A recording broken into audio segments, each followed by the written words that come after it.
Selamat berjumpa kembali dengan saya, Bapak Ibu sekalian, pada sesi ke-144 dalam serial pembangunan sebagai pemerdekaan. Pada sesi ini, saya memberikan judul Ekonomi Politik Pemberdekaan, kemudian dengan subjudul Food First, jangan ada kelaparan lagi atau famine. Jadi setelah kita berdiskusi panjang sampai sesi ke-143, akhirnya saya akan mencoba mengerucut pada aspek yang lebih spesifik dan kita coba lihat aspek pemerdekaan apa yang paling pertama harus kita pikirkan, yaitu masalah kelaparan. Jadi, kelaparan adalah indikator ketidakmerdekaan tahap pertama. Bayangkan, seorang manusia atau sekeluarga atau suatu bangsa mati sampai jutaan orang jumlahnya akibat kelaparan. Artinya, bangsa tersebut tidak bisa memenuhi kebutuhannya hanya untuk kebutuhan hidup. Pangan bisa diartikan luas, termasuk minuman, air katakanlah, ya, di samping beras, daging atau apa, kita bisa kaitkan ke sana, ya. Tetapi pada kesempatan ini saya akan mencoba sharing dengan Bapak dan Ibu sekalian, ya, pengertian pemerdekaan dalam kaitannya terbebas dari kelaparan. Kelaparan bukan dalam pengertian hunger, ya, tapi kelaparan dalam bahasa Inggris diistilahkan famine. Nah, Bapak Ibu sekalian, sebelum masuk ke hal-hal yang sifatnya informasi teknis, kembali saya mengajak, ya, menjawab pertanyaan Kishore Mahbubani, can Asian think? Kalau dipersempit, can Indonesian think? Yang mana pertanyaan ini kita alamatkan ke dalam urusan pangan untuk mencegah terjadinya kelaparan dalam pengertian famine. Nah, Bapak Ibu sekalian, saya menemukan suatu kisah yang menurut saya sangat menarik. Terima kasih saya ucapkan kepada Leon Agusta, ya, almarhum, yang memberikan cerita kisah Alexander Solzhenitsyn, yaitu mengenai semut dan api. Jadi, di sini diuraikan sangat bagus dalam kata-katanya oleh Solzhenitsyn, yaitu apa yang dia lihat ketika dia melemparkan sebatang kayu, ya, ke dalam api.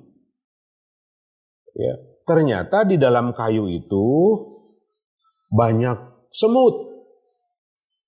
Ya, dan Solzhenitsyn menyaksikan, ya, di api tersebut, di bara api, di kayu tersebut, semut-semut pada keluar.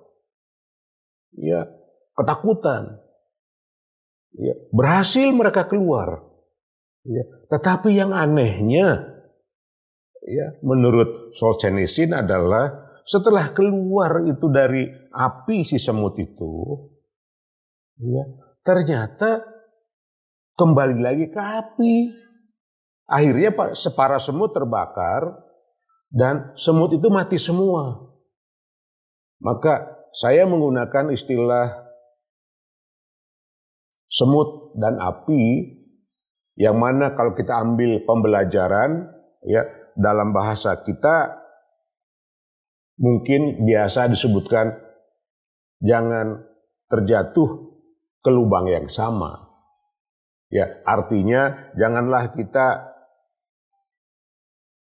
lalai atau tidak bisa menarik pembelajaran dari apa yang sudah kita alami. Inilah kisah semut yang menurut saya jadikan ukuran apabila kita berperilaku jatuh ke lubang yang sama, maka kita tidak beda dengan cerita semut seperti yang dikisahkan oleh Alexander Solzhenitsyn. Nah, baiklah Bapak Ibu sekalian, ya, kembali saya menyampaikan ya berulang-ulang ya makna pemerdekaan itu adalah what people can do or can be. Dalam konteks ini kita artikan what people can do or can be dalam menghindari, mencegah dari terjadinya kelaparan. Ya, itulah capability kita. Jadi kalau kita menyaksikan masyarakat kita kelaparan, apalagi sampai jatuh korban akibat kelaparan, termasuk juga kelaparan dalam pengertian stunting, katakanlah, maka itu menjadi ukuran kapabilitas kita masih rendah. Jangankan untuk hal-hal yang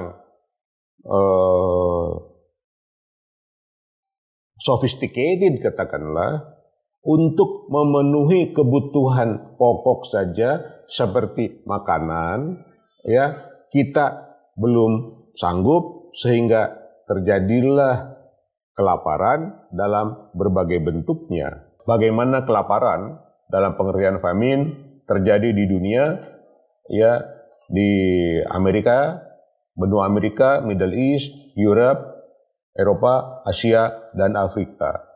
Ya, bisa dilihat gambarnya, maaf hurufnya kecil, tapi yang penting lihat skalanya.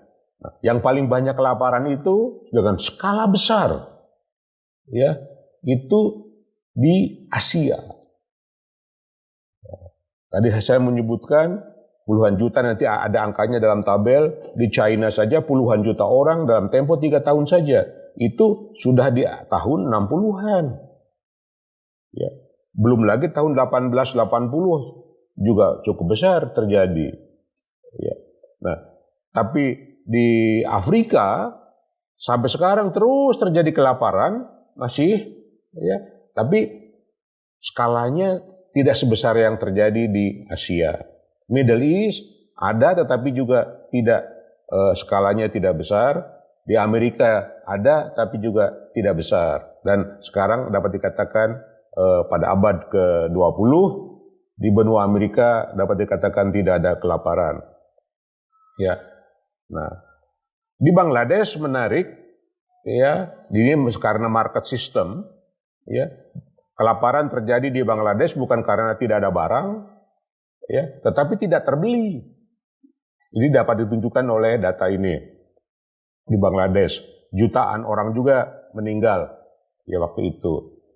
Nah, kalau dikaitkan dengan political regime, ya, ternyata ya kelaparan itu berkaitan dengan autokrasi, kegagalan negara, ya, dan rejim-rejim yang sifatnya non-demokratik. Itulah contohnya. Ya. Nah, di China sampai korban 24 juta, ya, pada tahun 1960-an itu akibat dari autokrasi, suatu rejim.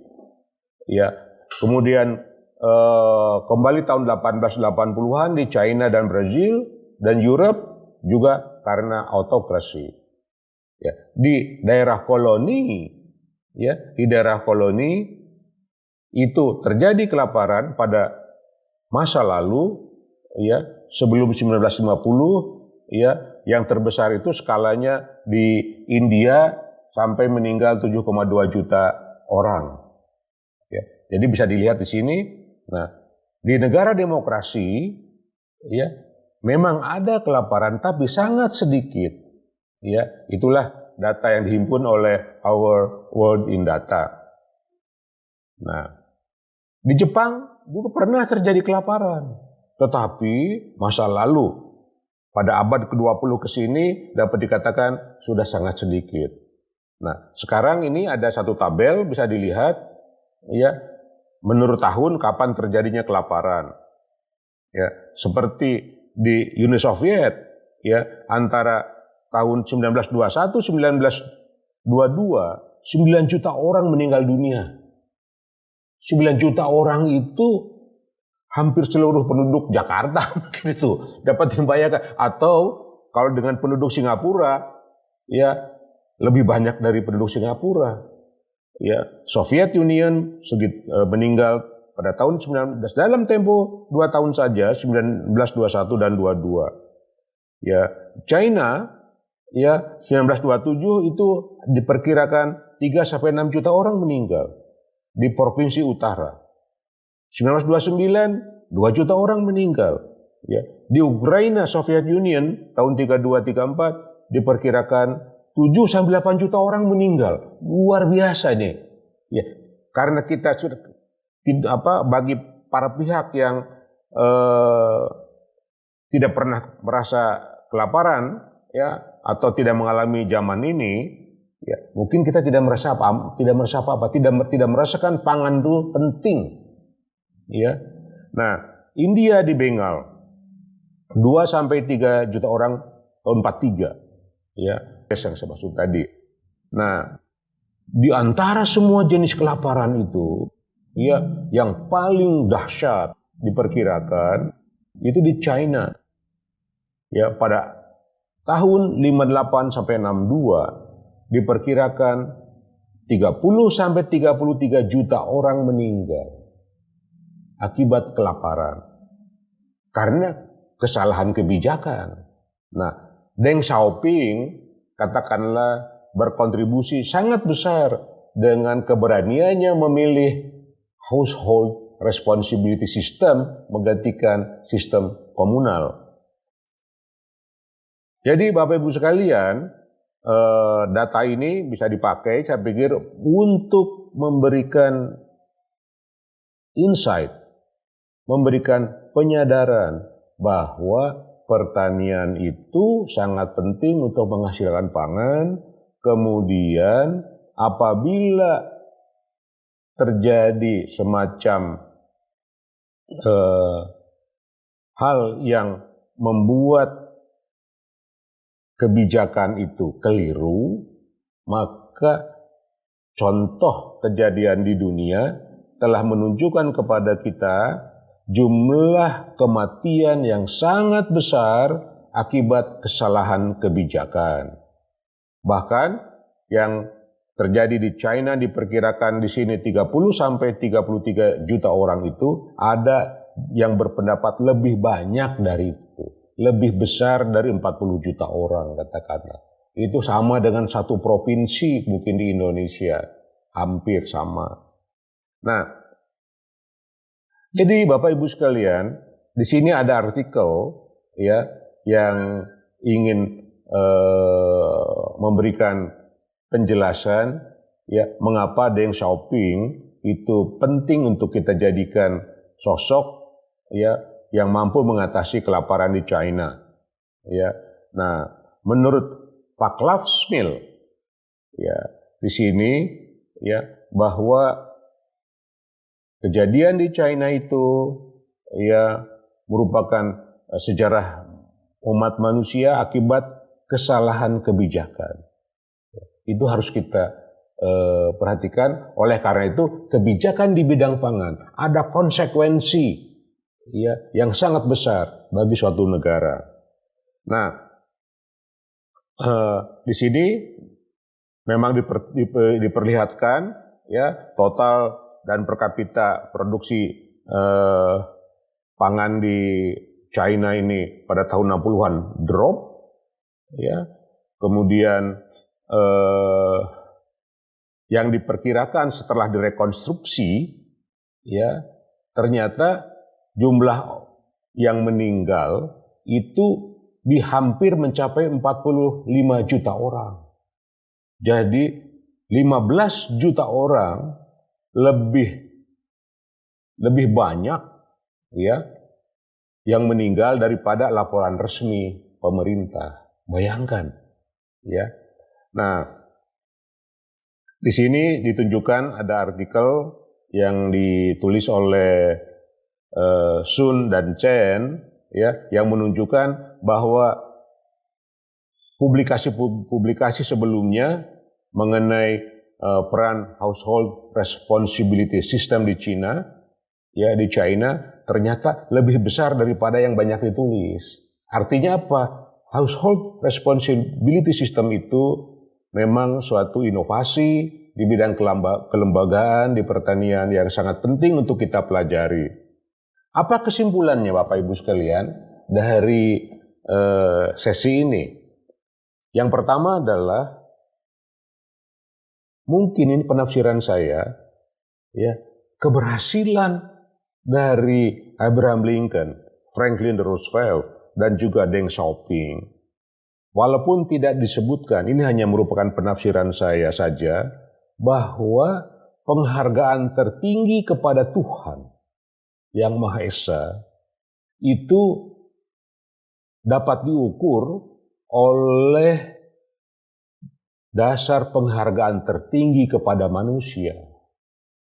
Jadi, kalau kita tidak menghargai manusia sebagai manusia, maka dapat dikatakan kita pun implisit tidak menghargai Tuhan. Karena manusia ciptaannya Tuhan. Nah, sosok inilah yang dikerjakan oleh Abraham Lincoln, Franklin Roosevelt, dan juga Deng Xiaoping, bagaimana menyelamatkan umat manusia dari kelaparan, dari ketertinggalan. Caranya bagaimana? Pembangunan pertanian. Ya, dasarnya, jadi dasar perikemanusiaan itu ada di pertanian melalui pangan dalam arti luas. Nah, oleh karena itulah, ya, dengan paham tersebut, perikemanusiaan yang adil dan beradab, ya, sebagai sumber energi besar pembangkit kreativitas dan inovasi. Kerakyatan dan keadilan sosial sebagai basis kemajuan bersama. Pemerdekaan tahap awal, ya, sebagai wujud adalah pemerdekaan manusia atas kebutuhan dasarnya berupa pangan. Dan kalau bicara pangan, maka kita bicara kemajuan pertanian. Ya. Nah, ini mungkin sebagai dasar-dasar filosofis, ya, sehingga kita bisa mengatakan you are what you eat itu menjadi bagian budaya, ya, tanpa ada kelaparan lagi di seluruh muka bumi ini. Nah, kurang lebihnya kalau kita mau ke sana, ya, maka marilah kita banyak menggali, mempelajari, ya, menjadikan Lincoln, Franklin Roosevelt, dan Deng Xiaoping sebagai guru dunia untuk bisa mengatasi kebutuhan pokok manusia berupa pangan supaya kita terhindar dari bencana kelaparan. Dalam arti famine, ya, yang jutaan orang bisa menjadi korban. Demikian, terima kasih atas perhatian Bapak-bapak dan Ibu sekalian.